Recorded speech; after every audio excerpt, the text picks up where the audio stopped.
My name is Karina. I am 30 years old, and on July 30th, my life ended. My partner, with whom I lived for 12 years, threw my dog, my child, and then himself off the 10th floor. His name was Roma. He was 34 years old. My daughter Lagertha, my little Viking, was 8 months old. Now I understand that this relationship was a classic model of abuse. In 12 years, there was a lot of everything. We often broke up, got back together. I always forgave him. One day he would talk to me normally, the next day he would just crush me. I got used to the insults over 12 years, as horrible as that sounds. The next day, I love you, I can't live without you. The next day he called me thing. Constant pressure, so my friends never came over when he was home. We lived in a rented apartment. We were not officially married. About a month before this, we finally broke up. I realized that I could raise my daughter better alone, that she should see an example of a normal life.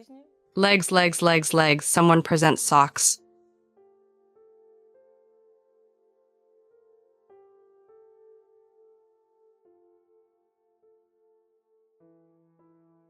He suggested we start seeing each other with the child, to spend one day with the child each. I packed them for a walk, prepared food for Roma, prepared food for my daughter, and left. We were always in touch, texting. There was nothing that alarmed me. The only thing was a strange message in the morning. In the morning it started again like, "After 12 years I just realized what a monster you are." To which, I'm somewhat proud of myself, I wrote to him, "Roma, you will always be Lagertha's father. I love you. You will always be in my life." The only thing that bothered me was the phrase, "So what can you do?" Or something, I don't remember exactly, but the point was that he wrote to me, "You'll find out soon," with a smiley. That sounded very strange and ominous. About 20 minutes I didn't respond to him. And as I understand it, during those 20 minutes, my phone was off to the side, and in those 20 minutes, it happened. I didn't delve into what and how. I know what I saw in the apartment afterwards, what he did with it. I don't care at all in what order he did things. He was in charge of 2 children, that is, a dog and a child, who needed to be fed, have their diapers changed, and walk the dog. And here's what he did. Many reports say it was from the 24th floor. In reality, it was from the 10th, because he had gathered the kids for a walk. Riva, our dog, always rode in the stroller below. And then, while I was either in the yard or at the investigative committee, I don't remember, they came up to me, showed me a phone. "Is this your stroller or not?" It was found on the 10th floor. The same bottle with his fingerprints was found on the 10th floor. That is, he went out with the child, holding a bottle, finishing drinking. For that damn second when he threw my daughter down, I thought a lot, and I would give anything just to spend one more second with her. He saw how she flew down. What else is there to add? Everything else fades. It doesn't matter what happened in what order or how it was done. It doesn't matter at all. For me, certainly. The police called first, asked, "Do you know such and such?" I said, "Yes, I know. What's happening?" "Nothing." That's all. They hung up, said, "I will call you back. I don't know anything. I just needed to find you." I still don't understand. I think maybe he wants to sue me for custody of the child, and he told me, "If you leave me, I will take the child from you. I have lawyers, I have money. Who are you?" Then the landlord called. It was a rented apartment. I said that there was already a report that a man had jumped out the window with a dog. I don't understand anything. You need to get there faster. You're gasping, rushing there. There's still hope that you can change something, save someone. And you run to find out where your child is. I arrive and see everything swarmed with journalists, ambulances, police tape. People are walking around if I'm not mistaken. I run there. I see Roma's legs sticking out from under a cover. I see my dog lying to the side, on the left, and I see the child. That is, I don't see the child, but I understand that it's my child. In the middle of the road. I start screaming, shouting. They didn't let me get close. I wanted to go to the child. Of course, I asked first if the child was alive. The paramedics held me back, and I was tearing at my hair, as it turned out later. Everyone was silent, trying to figure out what to do. Then the investigators appeared and took me to the police station. I spent the day there. They picked me up at 11 in the morning, and I left there at 8 in the evening. I just lay on the floor there. I can only say that I died that day too. Naturally, I think about every second, what I could have done to change it. This guilt, it eats away from inside and never goes away. I will never forgive myself for leaving her with him. I turned myself inside out. I wrote messages, I screamed, I shouted, I fought. If only I had responded differently. If only I had done something. If only I had left when I wanted to leave him.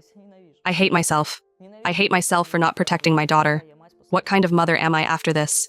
And I can't escape from this. Well, I'll say a cliché. He drank alcohol no more, no less than others. Until they gave me the test results, I was still thinking, what could he have been under? What was going on? Well, they just told me. 2.4, 2.6, I don't remember. Per mille of alcohol. I could think that he might do something to me. It was like that. With his psyche, screams, arguments, but with the daughter, he never left her side. He cut her nails. That is, I was afraid. We waited for her to fall asleep, and he trimmed her nails. Hugs, jokes, cute songs about her all the time. He danced with her. As abstract and awful as it sounds, I think he regretted that he was not the mother.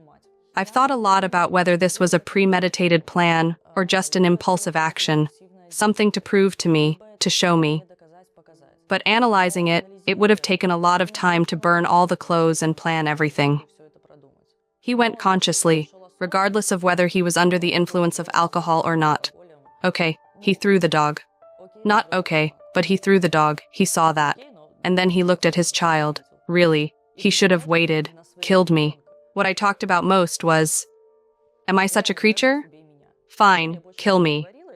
Don't touch the child. Live with her yourself. Lord, I would have given her to him. I would have just watched from the sidelines. Anything, whatever he wanted. Any rights? I needed nothing. The funeral was automatic. I woke up the next morning, well, after sleeping a few hours. My mom and aunt were with me. I got up in the morning, not understanding anything, unable to grasp anything. And then my aunt said that we needed to go and buy a white dress. I started screaming like that. I didn't even know myself. I ran to the room, buried my face in a pillow. I just cried. They say it was inhuman sounds. It's like a lightning strike. You can't cope with that range of emotions. You realize you need to buy a dress for your daughter. I think the hardest moment in all this was the situation in the morgue. When they told me that first, they wouldn't give me my daughter, and second, that there was nothing to put on her.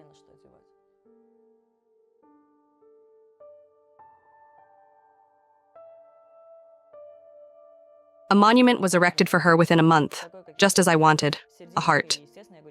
Naturally, I told them it should have her portrait. I sent pictures to my friends and told them I would soon be gone too. This picture, we would both be on that monument. I had no idea. I don't know when they buried him. No one from his family called me. At that time, I wanted to tear apart everything related to him. Kill, tear to pieces. I don't know, do anything? What right did he have? 9 months. She is a part of me, my body, every DNA.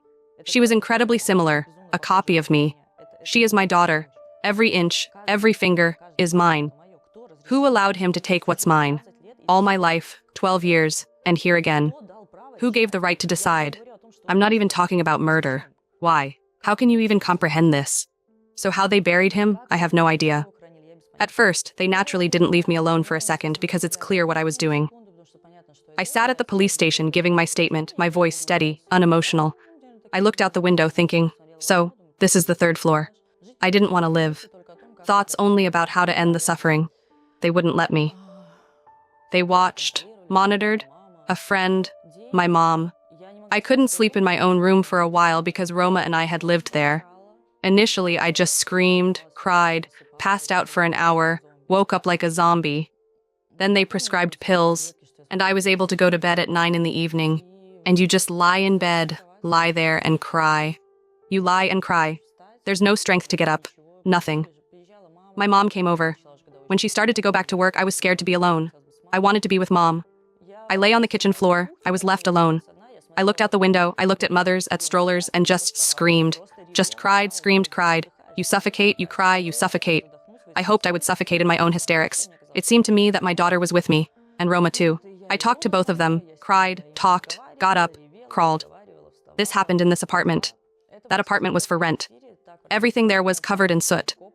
When I went in with my friend said such a phrase. This apartment is so saturated with hatred. The children's cribs, her white chair, everything covered with a layer of soot, everything black, absolutely. He only burned my things.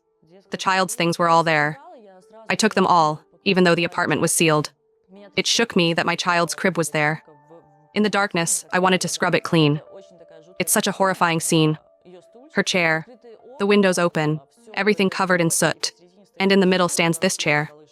And the wind flutters the curtain, and the chair stands.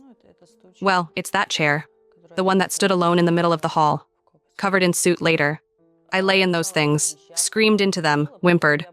Eventually, I realized that it's hard both to keep them and to let them go. I kept the favorite items. I took the rest to a charity home. And her things are here too, next to mine. In mine. Because we are essentially one and the same. They are there, in the corner. Now they are covered. I know they are there. When I feel strongest, I can touch them. If not, they just lie there. I can't touch them. I see them when I open the closet. I take something. They are kind of in the corner. I think I'll only take them out to stay with them forever. I don't know. I'll wear them, glue them to myself, cut them out on myself, staple them to myself, crawl into them. Rumors reached me, yes, they blamed me. I could go outside, crawl out onto the street, poke my nose out. I can't say it any other way. Make it to the store. I don't know. And meet some completely random person from the neighborhood, someone I never talked to, with words like, "Oh, Roma's friends were here yesterday. That's it. Everyone says you drove him to it." I drove him to it. And so, until they told me 200 times from all sides, "You're not to blame," I sat there thinking, how did I drive him? With what? How can one drive a person to that? Every person makes their choice. What did I do? Tie him up? Beat him? I don't know what? Kill me. I realized that I needed to do something. My psychotherapist gave me the phone number of another psychotherapist who had also experienced the loss of a child. It was unclear how this could help on a larger scale, but the only thing that made it easier was truly understanding that I needed help. I really don't want anyone to suffer as I have these 9 months. If I can make it even 1% easier for someone, I am ready to do everything as necessary. I need to distract myself. I know I'm basing this on my own pain, my own feelings. Essentially, everyone feels the same. No matter what the reason for leaving, the emotions are the same. I applied for a social competition. I don't remember how I submitted it, in what state I was, or even what the text was. The project is called Survive. I didn't think about the name. It was the only word in my mind. It's a project to help parents who have lost their children, people who have lost loved ones to suicide, and women in abusive relationships. They get into your mind. They choose you, and you can't escape. And he always knew what to say to me. Always knew how to press, how to humiliate, how to hurt, or conversely, how to please. I forgave everything because he loved me. That's just how he was. It's about women starting to respect themselves and leaving from such relationships. Not being afraid of anything, not listening to society.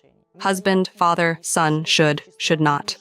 They leave and believe in themselves, with a child in their arms, with a dog, with everything, and run. Resources will appear, ways will be found. You must respect yourself. And every woman, she has intuition, no matter what it's like. I thought I didn't have it, but it turns out I did. I knew I needed to leave this man. I felt it many times. My daughter would have been alive. I didn't cope. I didn't pull myself out. I am gone. That is, I exist in what I am doing now, but as such, I have no personality. I can't say what the peak moment was. A day of pain, a moment of pain. It's all hell. Everything hurts. I don't want to accept, that is, all psychologists say, accept that your daughter is gone. No, my daughter exists. In some parallel universe, I don't know. I don't want to imagine that she's not here. It's like they've ripped out all your insides, but somehow there's still a shell, and you're somehow supposed to function. For what reason? Why? It's unclear. Unfortunately, my Lagertha has never appeared in my dreams. I begged, I asked. But this, again, is more on the level of flashbacks and subconscious, that I go to the crib. Initially, every night it was a rule that I go to the crib to feed the child, and at the same time, in the dream, something is wrong. I looked for her a couple of times in dreams. That is, it was a joke. They took her away. She exists. But there were no such dreams. I would like to fall asleep and be with her at least in a dream. I live by the project. I am completely dissolved in it. It came into being. I began to smile. I began to act. I found out how many people support me. I realized that I have an army of women who have overcome the problem, who are on my side. I can't let them down because they believe in me. To be a mother whose child was killed means somehow to keep living. I try to live despite not wanting to, but to find the strength to make this world a little better and to leave a mark behind.